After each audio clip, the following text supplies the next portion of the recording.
ایک بات میں آپ کو بتاؤں، سکسیس کس کو کہتے ہیں؟ کامیابی. اور ہر کوئی یہ کہتا ہے کہ مجھے سکسیس کی طرف سفر کرنا ہے. 10ویں پاس نوجوان کو بھی پوچھیں کہ کوئی بھی کورس کر رہا ہے، آگے جا رہا ہے، کیوں جا رہا ہے؟ کچھ سکسیسفل لائف گزارنا ہے، کامیاب زندگی گزارنا ہے. اس کے لیے دروازے کھٹکھٹا رہا ہے. تمہیں پتہ ہے ان مسجدوں کے میناروں سے جو آواز گونجتی ہے اذان کی، اس میں ایک لفظ آتا ہے. سارے لفظ تو آپ کو یاد ہوں گے. اللہ اکبر بھی کہا جاتا ہے، اشہدو ان لا الہ الا اللہ بھی، اشہدو ان محمد رسول اللہ بھی. اس کے بعد ایک لفظ پکارتا ہے مؤذن، حی علی الصلاۃ. حی علی الصلاۃ کا مطلب ہوتا ہے آؤ نماز کی طرف، آؤ نماز کی طرف. اس کے بعد ایک اور لفظ پکارتا ہے حی علی الفلاح، جس کا معنی معلوم ہے آپ کو؟ مؤذن یہ کہتا ہے آؤ کامیابی کی طرف، آؤ کامیابی کی طرف. ٹوٹل یہ دن میں 10 بار مؤذن پکارتا ہے. فجر میں 2 بار، ظہر میں 2 بار، عصر میں 2 بار، مغرب میں 2 بار، عشاء میں 2 بار. کتنی مرتبہ پکارا؟ 10 بار پکارا تمہیں، آؤ کامیابی کی طرف.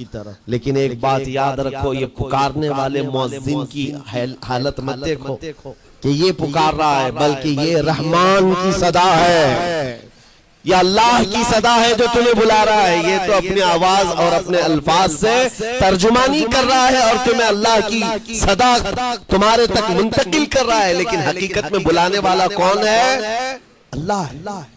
مسجدوں میں بلانے والا کون ہے؟ اللہ ہے. اللہ کی صدا پر آپ آ رہے ہو. اب سوچو، جو رحمان تمہیں 10 مرتبہ دن میں یہ بات پہنچا رہا، آؤ کامیابی کی طرف، آؤ کامیابی کی طرف، تم اس چیز کو چھوڑ کر کے کامیابی ان لوگوں کے سامنے ڈھونڈنے نکلے جن کو پیشاب کرنے کا سلیقہ نہیں معلوم، جن کو کھانے پینے کے طور طریقے نہیں معلوم. ان لوگوں کے پاس ہمارے بچے اگر کامیابی ڈھونڈیں گے تو بات یہی ہے، ٹوپی کو سر پر پہنو تو اچھا لگے گا، لیکن دوسری جگہ پہننے لگے تو بیوقوف کہیں گے، ظلم کر رہے ہو ٹوپی کے ساتھ. اسی طرح میں کہتا ہوں مسلمان کو اللہ کی بارگاہ میں آ جانا سب سے بڑی کامیابی ہے. اور اگر دوسروں کے ہاں در در بھٹکتا ہے تو گویا کہ اس نے اپنی حیثیت کو ہی گرا دیا. اسی لیے اقبال نے کیا کہا تھا، بہت اچھی بات، کہ وہ ایک سجدہ جسے تو گراں سمجھتا ہے. گراں کا مطلب کیا؟ بھاری. ایک سجدہ کرنے میں تو بھاری پن محسوس کرتا ہے. وہ ایک سجدہ جسے تو گراں سمجھتا ہے، ارے 1000 سجدوں سے دیتا ہے آدمی کو نجات. در جھکنے سے تو تمہیں بچا لیتا ہے. اس کے سامنے بھی جھکا، نیتا کے سامنے بھی جھکا، سیٹھ کے سامنے بھی جھکا، پولیس کے سامنے بھی جھکا، جج کے سامنے بھی جھکا، سب کے سامنے جھک رہا ہے. ایک سجدہ یہاں کر لے، مولا ہر سجدے سے تجھے آزاد کر.